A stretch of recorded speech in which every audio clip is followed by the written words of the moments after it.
Welcome to Music Fundamentals Lecture on Pitch. I'm Dr. Julietta Rabins, and this is based on the textbook A Creative Approach to Music Fundamentals by William Duckworth. In this chapter, we will further explore pitch and its notation along with volume levels in music, which are called dynamics. One thing that's an interesting concept we have are enharmonic pitches. Now, if you're looking at the piano, there's only one key that makes this pitch, and as far as we're concerned with the keys, there's one name for it. It's an E, for instance. But when we're notating things with sharps and flats and this kind of thing, if you remember, a sharp takes a pitch and moves it up a half step. Well, typically, that's going to a black key, like F to F sharp. But what if it's an E? What's an E sharp? It's the same sound, the same pitch, the same key as what we can also call F. So that means that notes that have more than one name, but it's the same key on the piano, the same pitch that we hear, we call those enharmonic pitches. They're the same sounding pitches, but they have different names. So we could also have an F flat, there's F, and F flat looks an awful lot like an E. There are some instances in music where this actually simplifies things, believe it or not. A B sharp looks and sounds like a C. A C flat looks and sounds like a B. And really the same thing's true with the black keys. This is an F sharp or a G flat. F sharp and G flat are enharmonic pitches. Just like a D sharp or an E flat, enharmonic pitches. There's some reference to ledger lines. If you'll notice, the treble clef, or the G clef, has 5 lines and 4 spaces, right? We learned that. And that these are the 5 lines for the treble clef. So what happens if you want to go up higher? Or if you want to go lower? What happens? You temporarily extend the staff. So like there'd be a small little line, you would, about the same distance as between any 2 lines in the staff, you draw a short little line above the staff and you draw your note there. This you'd have, for the high C, you'd have to draw 2 little lines. Middle C has a ledger line. It's one little line below the staff, so we have to draw in a temporary line and then put the note head on it. The bass clef, it's the same way. These are the lines in the bass clef, so if we want to go lower, we need to add a line to draw an E or 2 lines to draw a C. Middle C is one ledger line above the staff.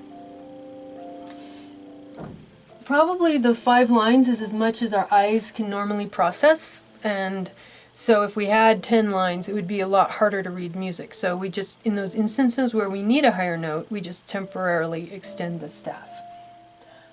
Sometimes people will notate right here, just on the staff, in the range that fits on the staff, so it's easy to read, and then they put a little 8 VA above to just let you know, oh, you're actually going to play and hear it up here, but let's notate it here where it's easier to read. And you can also say it's going to be an octave lower, so you could notate it here and it would fit on the bass clef real easily, but put 8 VB, and then it means, oh, actually play it down here. Very helpful for the lowest and highest ranges. There's also some reference to octave identification. They do count the octaves. They'll say like C1, C2, C3. There's a few different systems for that. Probably the easiest thing to remember, this is middle C. We call this treble C, high C, middle C, bass C, low C. But referring to the staff is probably the easiest way to really make sense of it. Now we're going to talk a little bit about dynamics. The very softest dynamic is called pianissimo. These are all Italian words. Piano is a word meaning soft in Italian. Pianissimo, very soft. It's represented with 2-letter P's. And it would be like a really, really quiet whisper that you didn't want hardly anyone to hear.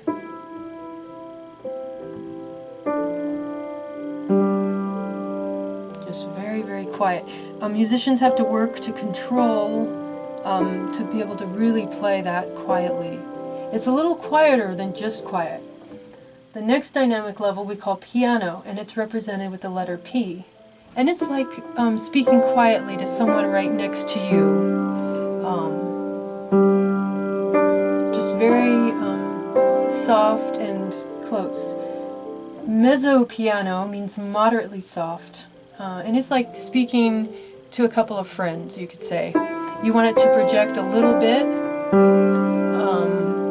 but not be overpowering. Then we have mezzo forte, moderately loud. That would be like speaking in a room of friends or around a dinner table. It's a little bit strong, but not crazy strong. Forte, you can imagine you're giving a speech in front of a classroom. You want it to really project and be strong and clear.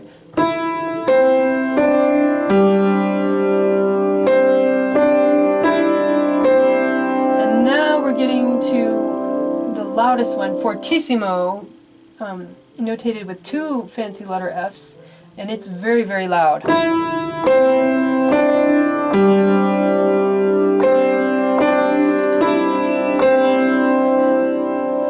We can also change from becoming softer. So a diminuendo, we might start really loud and then get much softer.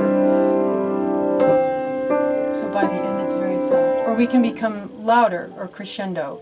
So it starts soft and get louder. So we have these different dynamic levels of volume, and we can change between them. Thank you for joining me, and let me know if you have any questions.